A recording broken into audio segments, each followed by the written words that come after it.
Good morning, everybody.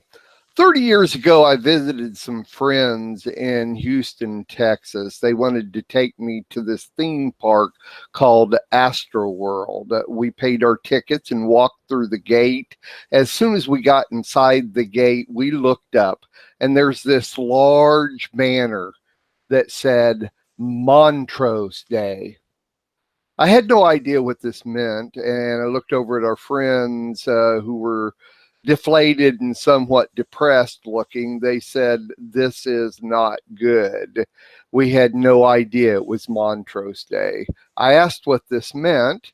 They said Montrose is a street in Houston where the gays are all very public about who they are. The entire day we had to experience males kissing males and women kissing women very publicly and making sure everybody saw them do it. I was a young adult, and this was my first experience with gays and lesbians. This was well over 40 years ago. Once you say it isn't evil to discriminate, you make it slightly more permissible to discriminate. Once the public allows even the smallest of evil to be unquestionable, it opens the door for every different kind of sin to dominate in public.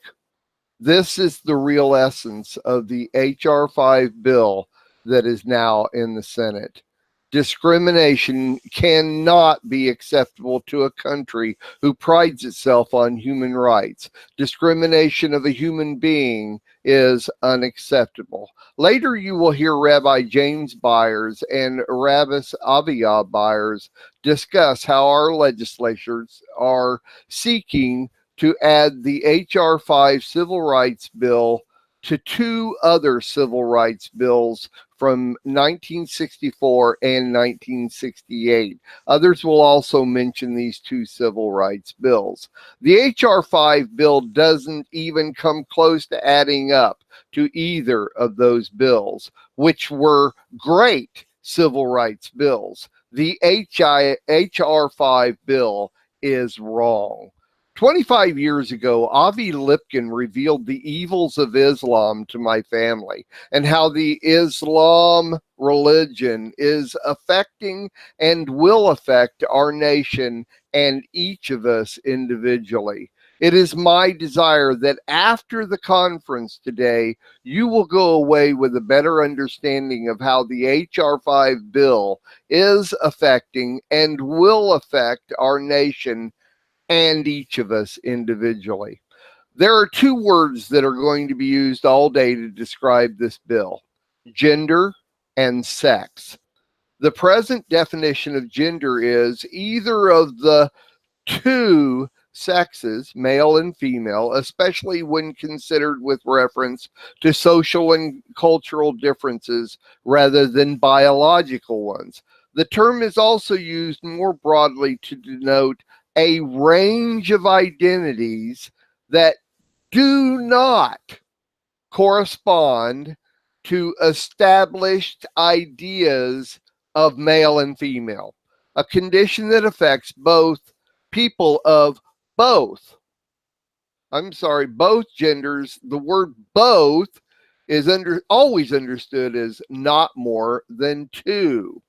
The word gender is extremely generic. Facebook users can now choose from one of 71 gender options, including asexual, polygender, and two-spirit person, following the feature's successful integration in the US. Users can choose a different gender option from the previous male and female choices by selecting custom in the gender tab of the profiles. In addition, people who select a custom gender will now have the ability to choose the pronoun they'd like to be referred to publicly: male, he, his; female, she, her; or neutral, they, their.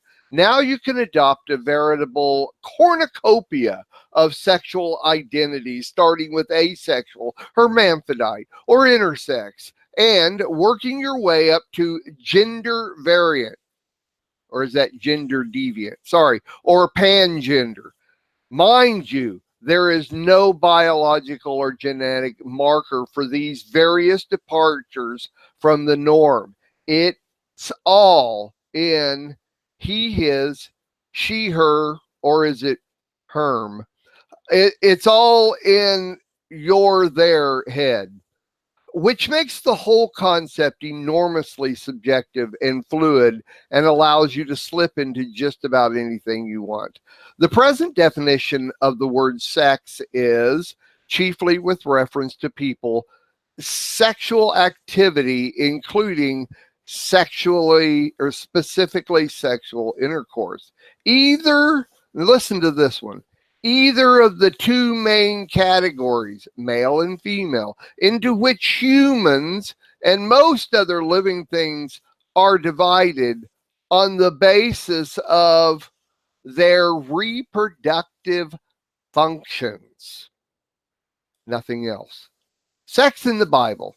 Just as a reference for this conference, I looked up how many times the word sex was used in the Bible. I couldn't remember one. The article said 70, really only one. Mostly the word sexual and sexuality. One time you find the word sex in Judges 19:22. While they were enjoying themselves, some of the wicked men of the city surrounded the house. Pounding on the door, they shouted to the old man who owned the house, "Bring out the man who came to your house so we can have sex with him." Definitely a gay reference. One other phrase that appears 68 times in this HR5 bill and will be used several times during the conference is sexual orientation. Where original civil rights laws read, you cannot discriminate because of race, color, religion, sex, or national origin. If the law passes, it will then read race, color, religion, sex, parenthetically, including sexual orientation and gender identity or national origin. In the text of the HR5 bill, it reads, the term sexual orientation means homosexuality, heterosexuality, or bisexuality. Just homosexuality in itself incorporates multiple terms: gay, lesbian, bisexual, queer, transgender, out, closeted, bicurious. I found 22 distinct terms. In the same way, the one designation of gender identity could expand to at least 71 distinct gender identities, at least according to Facebook. The three HR5 terms, homosexuality, heterosexuality, or bisexuality, leaves it wide open to any designation any person identifies with.